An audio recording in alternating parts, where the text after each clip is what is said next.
เราอยู่กับแขกรับเชิญสุดพิเศษครับผมก็คือเพื่อนผมนี่เองที่มีชื่อเดียวกับผมครับเป็นยังไงเพื่อนโหวันนี้ดูดีนะแต่มึงอะดูเมาแล้วนะไม่บ้าใครจะเมาเป็นบทเต็มตัวจริงๆแล้วก็มีตอนตัวเอง1 ตอนตอนนั้นรู้สึกนะเราฟังตอนนั้นรู้สึกเป็นก้อนหินมึงไม่อยากจะฮันนีมูนกับกูเหรอมึงมองตากูก่อนผมก็เลือกนะอยู่ดีๆอ่ะก็มีเสียงปุ๊บแบบรุนแรงมากผมว่าเฮ้ยอะไรเกิดอะไรขึ้นอย่างเงี้ยเลยมันบอกผมเหมือนกันแต่ผมจำไม่ได้แล้วผมก็เล่นมือถืออยู่ผมก็แบบมึงทำอะไรอ่ะเหมือนแรงงานต่างด้าวทุกคนน่ะเขาเห็นคุณเป็น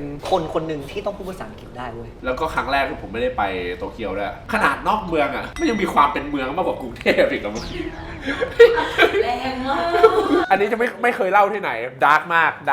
เพื่อนเดินไปห้องน้ำคนเดียวระหว่างทางยังไปไม่ถึงห้องน้ำเลยคือเป็นผู้หญิงแบบตัวเล็กๆผอมๆอย่างเงี้ยจู่ๆผู้ชายมาอุ้มช้อนเลยเรามีเซอร์ไพรส์ให้ท็อปแท็บนะครับเราพาเอ็นไฮเฟนมาไปเรียนที่นู่นแบบตั้งแต่เด็กๆครั้งแรกที่ไปมีแบบโฮมซิกหรืออะไรอย่างนี้บ้างปะหรืออะไรอ่ะก็อยากกลับบ้านอยู่แล้วเพราะว่าซึ่งจริงๆไม่ได้เรียนตอนเด็กๆนะไปแค่ปีเดียวคือไปแลกเปลี่ยนแค่1 ปีก็คือเราจะไปมีโอกาสได้แค่ใช้ชีวิตเขาแค่มันก็11 เดือนบวก12 เดือนแถวๆนี้ไม่เกินก็ไปครั้งแรกเหมือนแรงงานต่างด้าวยังไงคือพูดภาษาเขาไม่ค่อยได้คือแปลกคือกูสอบไปอ่ะสิ่งแรกเลยสิ่งที่อยากจะบอกคือโรงเรียนไทยสอนแค่ให้คนเข้าใจข้อมูลต่างประเทศชัดเจนเลยต่างประเทศเขาเน้นการทำจริงๆมากกว่าการเรียนไปเรื่อยๆในโรงเรียนมันเลยมีทุกอย่างให้ทำเลยเพื่อให้เด็กรู้ว่าเด็กอยากทำอะไรโอ้ยอันนี้สุดยอดมากเลยนะอันนี้กูชอบมากเหมือนกันมันค่อนข้างชัดเจนถ้าใครที่ชอบสายวิชาการเขาต้องไปวิชาการเลยบางคนชอบซ่อมรถเขาก็ทำเขาก็เรียนซ่อมรถจริงจังเลยตัดไม้ก็มีทำอาหารมีทุกอย่างเลยอยู่ที่ว่าเราชอบทำอะไรเลยใช่ได้แต่ถ้าแบบใครอยากเห็นเนี่ยก็ลองไปดูคอนเทนต์ในเคเรียกเคมาดิได้เคเป็นคนมันไปเรียนอยู่นั่นจริงๆไงมันจะมีให้เห็นมีอะไรบ้างได้เดี๋ยวไปชวนมานั่นแหละถึงไหนนะตะกี้ไปครั้งแรกกลับมากูพูดยาวมากที่กูเมาปะเนี่ยไม่เป็นไรมันตัดพูดยาวมากมันตัดได้เยอะนั่นแหละก็คือไปครั้งแรกคือเหมือนโฮมซิกแหละภาษาเราไม่ได้เนาะเราไม่ได้ใช้จริงๆแล้วก็เราก็กว่าจะใช้จริงๆได้ก็น่าใช้เวลาเกือบ3 เดือนถึง5 เดือนเลยก็คือถ้าจะครึ่งคอร์สละ3 เดือนนั่นแหละครับทุกคนน่ะเขาเห็นคุณเป็นคนหนึ่งที่ต้องพูดภาษาอังกฤษได้เลยหมายความว่าคุณไม่ต้องทำทุกอย่างเลยที่ตัวเองอยู่รอดนะเพราะว่าในโรงเรียนและในรัฐที่กูอยู่ในเมืองที่กูอยู่ไม่มีคนไทยเลยจำได้ว่าช่วงเดือนแรกปวดหัวมากเหมือนร่างกายมันแบบมันต้องนึกตลอดเวลามันเปลี่ยนจากหัวภาษาไทยเป็นภาษาอังกฤษมันต้องใช้ตลอดเวลาจนมันเหนื่อยมากช่วงเวลาหนึ่งนั่นคือช่วงแรกๆพอหลังจากนั้นเสร็จเขาบอกว่าถ้าเราจะเริ่มเก่งภาษาไหนหรือจะสามารถพูดภาษาได้จริงๆเนี่ยเราต้องฝันด้วยฝันภาษานั้นมันเป็นภาษาอังกฤษเหรอเคยฝันไหมเคยจำได้ว่าครั้งแรกที่ฝันภาษาอังกฤษตื่นเช้ามาตกใจมากที่กูฝันเมื่อคืนฝันภาษาอังกฤษตัดมาที่เมฆครั้งแรกในการไปต่างประเทศครั้งแรกในการไปต่างประเทศเหรอไปประเทศไหนอะไปต่างประเทศด้วยตัวเองแล้วกันครั้งแรกเนี่ยเหมือนไปญี่ปุ่นตอนนั้นก็ครูทอมมาแหละครูทอมมาพี่ทอมมาแหละเขาชวนไปเราก็ไปญี่ปุ่นเสร็จปุ๊บก็เหมือนแบบไปเป็นแบบเขาเรียกว่าแบ็คแพ็คอะไรเงี้ยก็สนุกนะแล้วก็เป็นครั้งแรกที่ไปนอนโฮเทลเป็นครั้งแรกที่ไปเดินทางนู่นนี่นั่นอะไรเงี้ยสิ่งหนึ่งเลยที่รู้สึกตื่นตาตื่นใจคือเหมือนประมาณว่าแบบประเทศมันสวยมากอะแล้วก็ครั้งแรกที่ผมไม่ได้ไปโตเกียวด้วยไปแบบมาโมโตอะไรเงี้ยไปคิวชูใช่ไปนอกเมืองขนาดนอกเมืองอะไม่ยังมีความเป็นเมืองมากกว่ากรุงเทพอีกอะมึงแรงมากของต่างประเทศอ่ะทำไมที่นี่มันเมืองจังอะไรเงี้ยคือตึกอ่ะมันจะให้ความรู้สึกเหมือนแบบเราอยู่แถวสาทรอ่ะทั้งที่นั่นคือนอกเมืองแล้วนะคือสุดท้ายอ่ะพี่ทอมกลับก่อนอะไรเงี้ยผมก็เลยอยู่คนเดียวอะไรเงี้ยก็แบบไปเที่ยวกับพวกฝรั่งอะไรก็ต้องพูดภาษาอังกฤษให้ได้ตอนนั้นก็ยังพูดไม่ได้อยู่เลยเหมือนแบบเอาจริงๆอ่ะภาษาอังกฤษอ่ะที่พูดได้จริงๆมันเริ่มมาจากที่ว่าเราเที่ยวต่างประเทศบ่อยนี่แหละประมาณนั้นเขาช็อกเลยป่ะเขาจะช็อกเหรอเขาจะช็อกเอาจริงๆอ่ะมันจะมีประเทศหนึ่งที่ไปแล้วเขาจะช็อกให้มึงทายเลยจริงๆมันมีอยู่2 ประเทศด้วยเอเชียมีประเทศหนึ่งว่าจีนเกาหลีอ้าววะ ทำไมเขานี่ จะช็อก อันนี้จะไม่เคยเล่าที่ไหนดาร์กมากคือไปครั้งแรกอ่ะกูโดนคนเกาหลีด่าชูนิ้วกลางผลักคือผมแบบในตลอดทริปประมาณสัปดาห์ว่า5 วัน อ้าวที่ไปด้วยกันนะ ใช่เอาแค่สัปดาห์หนึงใช่ป่ะผมโดนคนเกาหลีด่าเยอะมากอ่ะไปผับสนุกมากบอกก่อนเลยว่าผับสนุกมาก อ๋อผมก็ไปครับแต่ผมกลับก่อน ใช่เมาก่อนตลอด ไปวันเดียวไม่ไปเลย โอ้ผับสนุกมากแต่ว่ามีเขาจะช็อกแบบช็อกสุดๆเลยคือคนเกาหลีในผับโหดมากผมไปกับเพื่อนผู้หญิงใช่ป่ะไปเสร็จปุ๊บมีอยู่ประมาณ3เคสที่โหดก็คือเพื่อนเดินไปห้องน้ำคนเดียวระหว่างทางยังไปไม่ถึงห้องน้ำเลยคือเป็นผู้หญิงแบบตัวเล็กๆผอมๆอย่างเงี้ยจู่ๆผู้ชายมาอุ้มช้อนเลยกำลังจะดึงไปอ่ะแล้วบังเอิญว่ามันเหมือนแบบมีเพื่อนในกลุ่มแบบเห็นพอดีก็เลยแบบไปช่วยดึงมาอะไรเงี้ยแล้วก็พาไปเข้าห้องน้ำอันนี้คืออย่างแรกอย่างที่2ก็คือมีผู้ชายพยายามมาคุยด้วยใช่ไหมพยายามมาคุยกับผู้หญิงคุยเยอะมากแต่ผู้หญิงแบบโต๊ะผมอ่ะไม่อยากคุยด้วยก็ไม่คุยผมก็เลยรู้สึกว่าแบบเห็นใจอะไรเงี้ยแบบเขาพยายามจะแบบเข้ากลุ่มเราบ่อยหน้าอะไรเงี้ยผมก็เลยแบบyo what's up อะไรเงี้ย how are you อะไรเงี้ยเผื่อเราจะแบบช่วยแบบแนะนำเพื่อนให้ได้อย่างเงี้ยสิ่งที่เขาหันกลับมาตอบเรา what the fuck go away คือแบบไอ้เหี้ยแบบคือเรารู้สึกว่าเดี๋ยวก็แนะนำเพื่อนให้ไงชูนิ้วกลางใส่อะไรเงี้ยผมก็เลยบอกโอเคจะจำไว้หลังจากนั้นพอผมก็เลวแหละพอผู้ชายคนนี้พยายามเดินมารอบๆโต๊ะเราใช่ไหมผมก็เหมือนแบบพยายามเดินมาหาผู้หญิงเพื่อนผมผมก็แบบกอดคอเพื่อนแล้วผมว่า what the fuck แล้วมันก็พยายามเดินมาแบบหาหลายคนแล้วผมก็ทำอย่างเงี้ยใส่หลายคนมากซึ่งเรารู้สึกว่าทำไมเราต้องเจออะไรอย่างเงี้ยนึกออกไหมแล้วมันมีบางทีแบบพยายามจะเต้นมาสีเพื่อนผมอะไรเงี้ยเราก็พยายามเอาตัวบังมันก็มาชูนิ้วกลางใส่อะไรเงี้ยคือผมรู้สึกว่าเป็นเรื่องปกติของที่เกาหลีแหละคือผมรู้สึกว่าแบบทำไมคนที่นี่เขาแบบเขาให้กันง่ายจัง เขาให้กันง่ายจัง ซึ่งเอาจริงๆนะต้องบอกว่าอันนี้คือเขาจะช็อกคือบางทีมันเขาอาจจะเป็นประมาณนี้กันอยู่แล้วฉะนั้นแล้วเนี่ยเราไปแก้สังคมเขาไม่ได้หรอกแต่ว่าสิ่งที่เราสามารถทำได้คือสมมติถ้าเกิดว่าเราไปเที่ยวแล้วถ้าเกิดว่าเราเป็นกลุ่มเพื่อนกันอะไรเงี้ยแนะนำว่าจะหาเพื่อนสักคนหนึ่งอะไรเงี้ยที่เป็นผู้ชายอะไรเงี้ยไปคอยดูแลไปคอยโปรเทคเราหน่อยอะไรเงี้ยแต่ว่าถ้าเกิดว่าสมมติว่าเราไม่มีเพื่อนไปมาคอยช่วยเหลือเราจริงๆอ่ะคือส่วนใหญ่แล้วที่ผับส่วนใหญ่จะมีการ์ดที่เขาจะยืนให้เห็นอยู่ในร้านก็ถ้าเกิดว่าต้องการความช่วยเหลืออะไรอ่ะก็แนะนำว่าให้ช่วยยกมือนะครับจะได้ให้เขามาช่วยได้อันนี้คือวิธีการป้องกันตัวสรุปการคิดว่าเป็นอยู่ เราไปครั้งแรกของเขาจะช็อกแล้วครั้งแรกของการอินเลิฟบ้างไหนอินเลิฟครั้งแรกม.3 มั้งม.3 ยังไงเป็นรุ่นพี่รุ่นน้องยังไงเหมือนเด็กแบบยังไม่เข้าใจมั้งว่าแบบอินเลิฟคืออะไรมีแฟนคืออะไรแล้วก็จำได้ว่าไปค่ายเหมือนค่ายอาสาสมัครอะไรเงี้ยแบบแล้วก็ไปรู้จักกับพี่คนหนึ่งที่เป็นคนคุมน้องในค่ายแล้วเขาก็ดูแลกูดีอะไรเงี้ยเฉยซึ่งกูได้ใครก็ไม่รู้กูไม่รู้จำไม่ได้แต่คือพี่เขาดูแลกูดีมากแล้วกูรู้สึกว่าก็น่ารักจังเลยอะไรเงี้ยก็เลยลองดูคุยดูฟิลนั้นก็เป็นป๊อปที่เลิฟมั้งอยู่ประมาณแค่เดือน2 เดือนเองแล้วก็รู้สึกว่า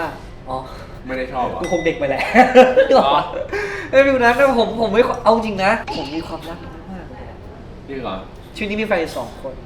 เหรอแล้วตอนนี้ไม่มีแฟนมาเป็น9 ปี10 ปีแล้วอ่ะแต่ซึ่งเราไม่ได้นิดไง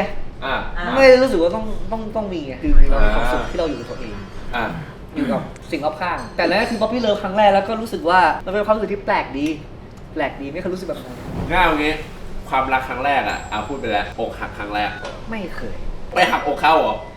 กูไปหักอกเขาหักอกครั้งแรกคือไม่รู้หักอกเขาคนครั้งแรกคือทำอะไรไม่เรียกว่าหักอกก็แค่บอกเลิกไม่มันคงเป็นจุดที่แบบเด็กพี่น่าจะแบบแค่รู้สึกว่าคงมีแฟนไม่ได้ทำไมเราให้ฟังหน่อยมันมีความสุขที่อยู่กับตัวเองมากกว่าเรารู้สึกว่าเราไม่อยากเปลี่ยนแปลงอะไรในชีวิตของเราแบบนี้เราไม่อยากยึดติดกับใครณตอนนั้นนะเพราะตอนมันเด็กมากแต่ก็จำความรู้สึกไม่ได้แล้วตอนนี้ตอนนี้ก็ยังไม่รู้สึกอะไรยังเหมือนเดิมยังไม่ได้มีแฟนมาก็นานแล้วผมบอกรู้สึกว่าแบบอย่างนี้ก็โอเคมีความสุขแล้วหรืออาจจะยังแบบอาจจะยังไม่เจอคนที่เราชอบจริงๆมั้งแปลกมั้ย ไม่แปลก ไม่แปลก เอางี้กูอยากรู้แล้วกัน ถ้าพูดอย่างเนี้ยมึงมีสเปคปะแบบไหนแบบนิสัยก็ได้อ่ะ สเปคเหรอ อ่ะ ถ้าพูดถึงสเปคจริงๆก็พูดยากเพราะว่าที่ผ่านมาสเปคที่ต้องการก็คือไม่เคยได้ ไม่อุ๊ย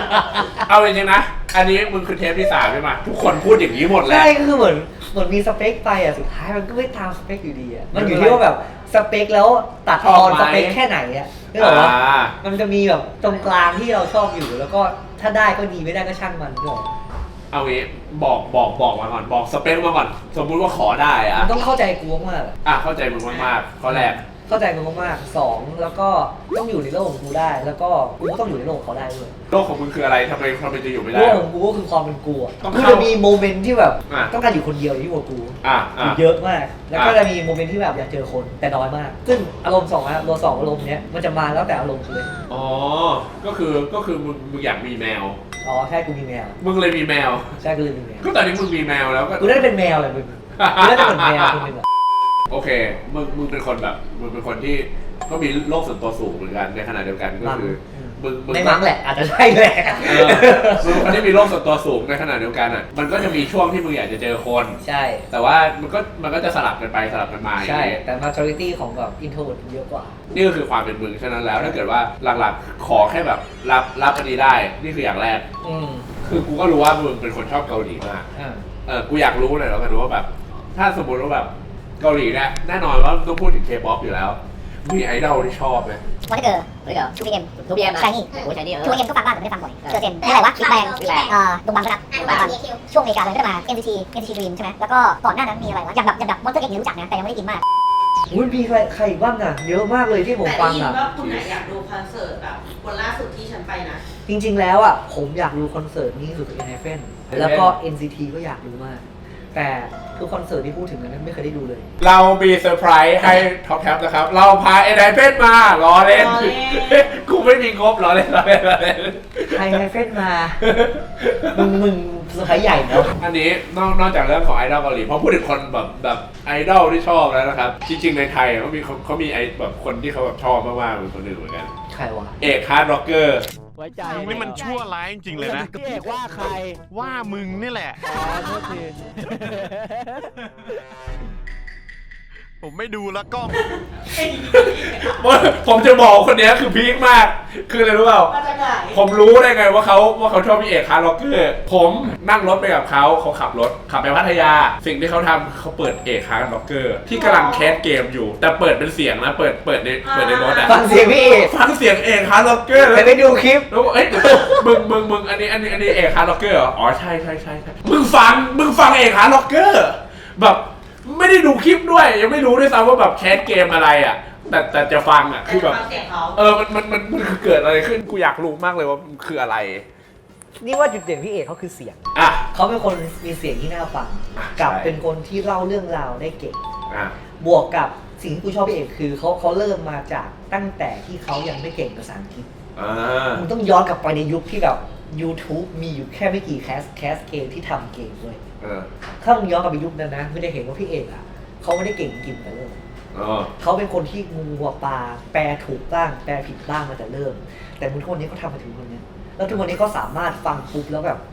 ทันทีในการแปลภาษามันไม่ง่ายด้วย ใช่ แล้วกูแค่จะบอกว่าเพราะกูชอบเขาว่ากูอิมเพรสในภาษาอังกฤษเขาเพราะกูชอบฟังภาษาอังกฤษเช่นกัน บวกกับกูแฮปปี้ที่ว่าเขาแปลออกมาได้เป็นไทยที่ดูเรื่องมากเลย นี่คือเหตุผลที่กูชอบฟัง โอ้ก็ฟังมาตั้งแต่นั้นเลย ก็ทั้งดูทั้งฟัง ไปกด YouTube กูได้ถ้าเนี่ยไปบ้านพี่มิวไปบ้านผมบ่อยจะมีอยู่2คนที่ขึ้นอยู่ก็คือลาก่อนโดต้าทูกับพี่เอกแล้ว ลาก่อยสวัสดีครับเรามาพบ เข้าไปก็คือ กับลาก่อยนะทุกคนนะครับ วันนี้เรามาดูท็อปสันโอ้ยเอาจริงต้องบอกว่าวันเนี้ยแปลกใจมากคือผมรู้จักมันมาก็นานแล้วนะรู้จักกันมาก็10 ปีแล้วอ่ะ มึงรู้จักกูแบบกูมึงไงนึกออกว่า ใช่ คนละแบบ รู้จักแบบกูมึงอ่ะ ไม่ได้รู้แบบไม่รู้จักในเชิงลึกขนาดนั้น ใช่แต่ว่าเราไม่ได้รู้จักกันแบบลึกมากเราไม่ได้คุยอะไรแบบนี้กันมาก่อนเลยคือ ได้เห็นหลายมุมได้เห็นหลายมุมมากว่าแบบมันมีหลายมุมที่แบบกูไม่รู้อะไรเงี้ย เมาด้วยแหละกินสาแก้ว แล้ววันนี้ซิกเนเจอร์เราอ่ะ ครั้งแรกของเขาเหมือนกัน ในการที่เราจะดูไพ่ให้เขา โอเค จริงไหมเนี่ย เขาอยากรู้เรื่องอะไร ไม่อยากรู้ว่า แต่ก่อนไปดูขอไปฉี่ก่อนนะ ได้ โอเคครับทุกคนเดี๋ยวผมขอไปห้องน้ำแล้วเดี๋ยวเราจะดูไพ่กันครับบาย วัชีแหละว่าวัชี ไหนๆก็ไหนๆแล้วแขกรับเชิญคือเราจะมีสิ่งหนึ่งที่เราจะทำกันทุกเทปก็คือเราจะดูดวงให้แขกรับเชิญครับผมโอเค อยากรู้เรื่องอะไรดีวะ โอเวอร์ออลแล้วกัน overall โอเคงั้นตัดไพ่3 รอบแรกก่อนโอเค3ใบเนี้ย overall นะเท่าที่ดูน่าจะพูดถึงเรื่องงานไม่อาจจะไม่ใช่เรื่องงานอย่างเดียวเว้ยคือ overall ตอนเนี้ยคือมึงมีสิ่งที่อยากจะทำในชีวิตแล้วค่อนข้างเยอะมากๆแต่ว่าเวลาในความเป็นจริงมีไม่เพียงพอมึงพยายามจะทำทุกอย่างแต่สุดท้ายแล้วมึงจะต้องทิ้งบางสิ่งบางอย่างไปเว้ยในช่วงนั้นฉะนั้นแล้วนั่นหมายความว่าอะไรหมายความว่าโอกาสในทางด้านการงานโอกาสที่มึงอยากจะไปเรียนนู่นเรียนนี่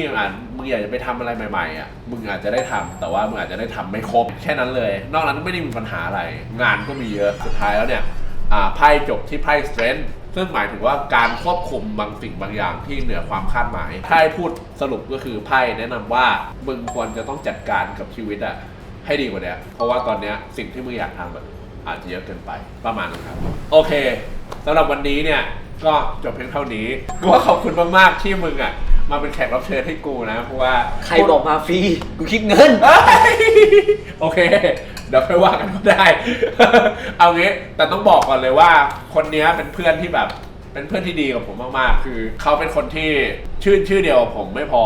เขาออกมาจากบริษัทพร้อม ไม่ต้องบอกเรื่องนั้นก็ได้ ผมรู้สึกดีใจมากที่ผมออกมาก่อนที่เราจะจากกันไปฝากงานก่อนเร็ว ฝากงานครับผมก็ตอนนี้ครับก็มีซีรีส์ครับผม2เรื่องนะหนึ่งเรื่องคือ Intern in My Heart ที่ยังไม่ได้ออนสักทีอีกเรื่องหนึ่งคือเรื่อง The Outing ครับผมออนในช่องวิวครับ โอเคเห็นแล้ว ใช่อันนี้มี2เรื่องแล้วก็เดี๋ยวก็จะมี YouTube ครับผมก็ไปติดตามได้ครับ TopCap_จิรกิจครับแล้วก็ติดตามโซเชียลมีเดียทุกทางครับผม TopCap_จิรกิจชื่อเหมือนกันหมดเลย IG Twitter TikTok Facebookนะครับผมก็ไปติดตามได้ฮะโอเคก็ขอบคุณมากๆนะครับผมแล้วก็วันนี้นะครับผมขอบคุณสถานที่นะครับ Sophisticated Bar นะครับผมที่สุขุมวิท 24 ครับผมแล้วก็พิซซ่าอร่อยๆนะครับผมจากร้าน Premium Crust Pizza นะครับก็ อร่อยจริง ใช่อร่อยมากโดยเฉ ไม่อ พาะ วยผมเป็นพวกไม่อวยอยู่แล้ว ผมบอก ไม่อวยเพราะมึงกินคนเดียวถาดเดียว ใช่มึงกินเกินครึ่งเลยเว้ยจริงๆผมเป็นคนชอบแป้งกรอบ ใช่บอกเลยว่าอร่อยมากๆถ้าเกิดว่าใครชอบนะครับมาที่ร้านเดียวครับมีทั้งไวน์พรีเมียมนะครับแล้วก็มีพิซซ่าอร่อยครับผมหรือว่าจะสั่งกลับไปกินก็ได้นะครับผมถ้าเกิดว่าใครอยากให้มีคอนเทนต์อะไรหรือดูคลิปเนี้ยแล้วสนุกคอมเมนต์มาได้เลยนะครับผมเราจะมาปิดอะไรไม่ใช่ไม่ได้ปิดรายการด้วยการชนแก้วท่าง่ายๆกับรายการเมฆขอเล่าครับเย้